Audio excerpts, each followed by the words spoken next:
This is a unique talk show that talks about controversies,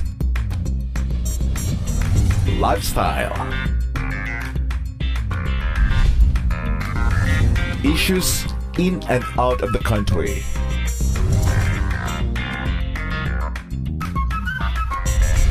This is Let's Talk.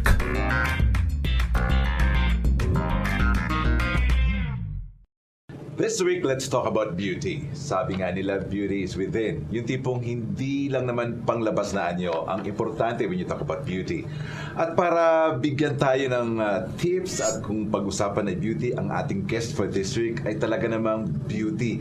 Siya ang ating, kumbaga is dito sa Core TV, dito sa Core Production, siya ang aming beauty queen. This is a talk show that talks about controversies, issues, and lifestyle. I'm Derek Gonzalez, and this is Let's Talk. Mga kaibigan, let's talk to the Miss Beautiful, the beauty queen herself, no other than Miss Jana Siratranont. Hi, Jana! Hello! Hi! Ayan, it's so good to be back again dito sa Let's Talk. And kung dati, diba, parang ilang weeks ago lang yun bago lang ako nagpunta ng Manila. Yeah. But this time, ibang Jana ang aming makakausap, di ba? Palakpak naman tayo dyan. Palakpak naman. Thank you. Thank you so much for always welcoming me here. You know what? We were so excited when you joined the pageant. Mamaya pag-usapan natin yan. But this time, kumusta ka na? Ano nang pinagagawa mo ngayon? Yes, eto, mabuti naman ako. It actually feels good to be back kasi syempre I've been gone for so long. For almost 2 months. Kasi 2 months din yung parang kumbaga cycle nung activities namin dun sa Miss Philippines Earth Pageant.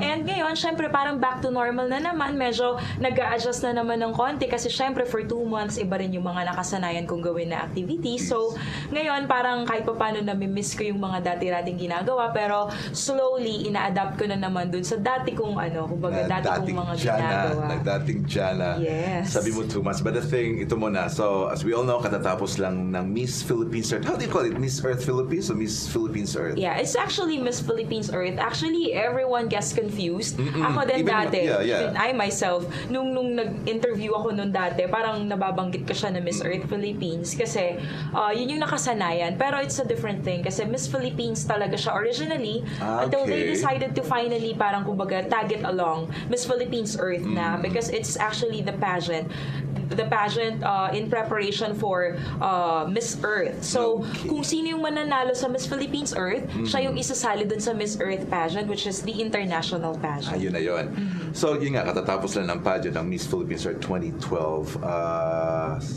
Usapan muna natin. Say something about the Miss Earth muna. Yes. Miss Philippines Earth is actually produced by Carousel Productions. Sila dati yung may hawak ng Mutya ng Pilipinas. But then, binenta na nila yung Mutya ng Pilipinas franchise. So, iba na ang may hawak ng Mutya ng Pilipinas ngayon. And they conceptualized this pageant. Yun nga, yung Miss Philippines. It started out as Miss Philippines muna. So, nagsimula silang parang, kumbaga, yung Miss Philippines, nagkaroon siya ng kakaibang theme. Unlike other beauty pageants na kumbaga more on charitable works, this one is more into parang taking care of the environment. So ang kanilang tagline is beauties with a cause.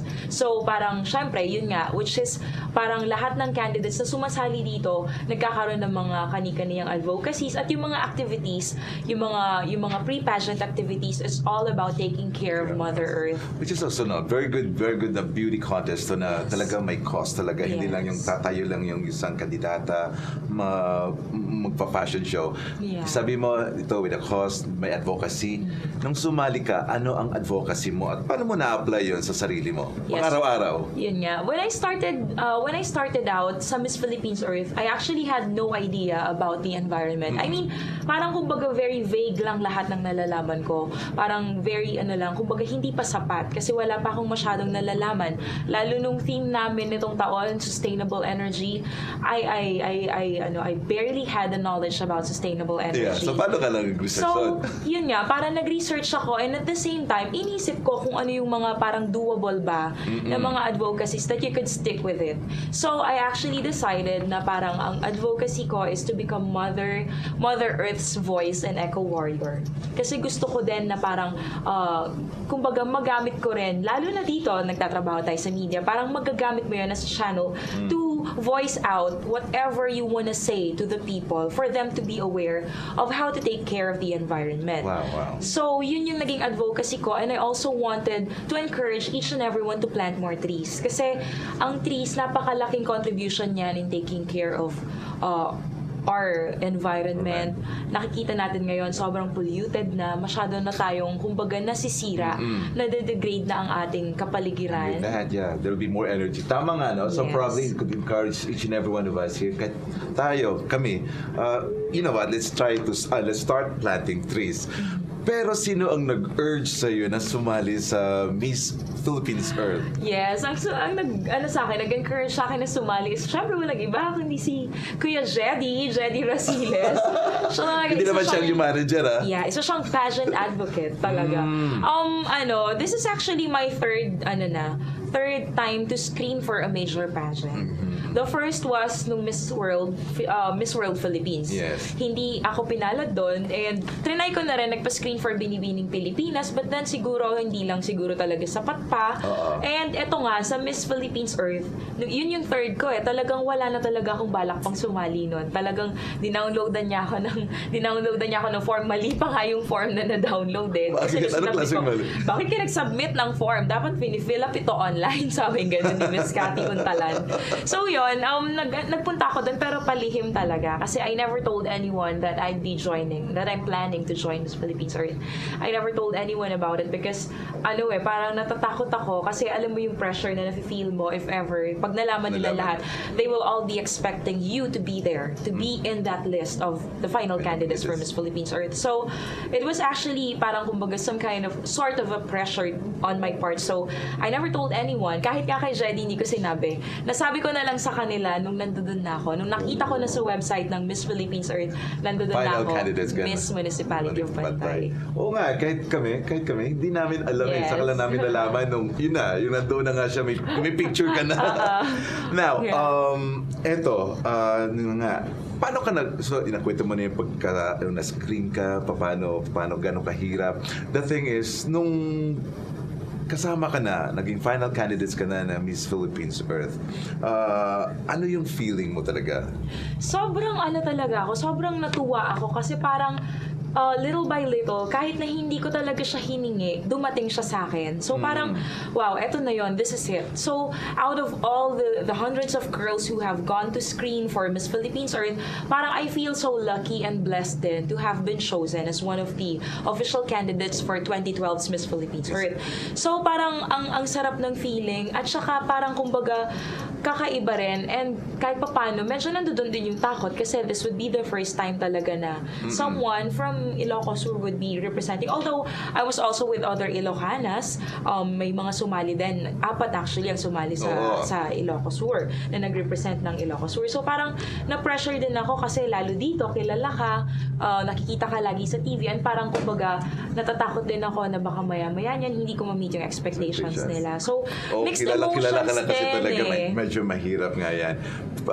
Jana, before we pause for a break, ito muna, you represented the Municipality of Bantay, right? So, kumusta naman ang suporta na binigay sa iyo ng municipality? Yes, they were very supportive. In fact, sila yung nag-provide ng funding for everything that I needed.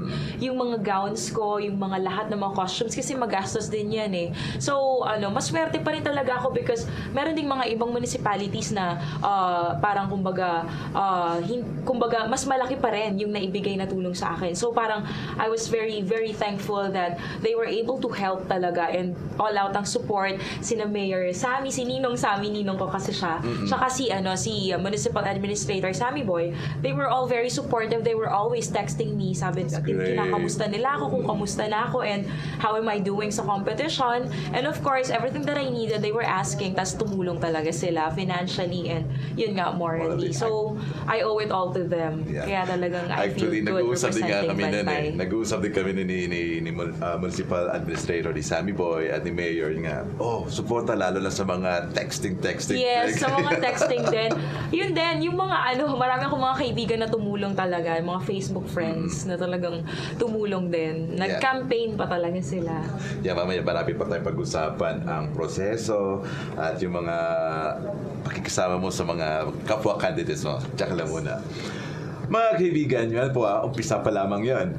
Miss Jana Siratranont, representing Municipality of Bantay for the Miss Philippines Earth 2012 na ginanap po last month. Ito muna, may good news muna kami before we pause for a break.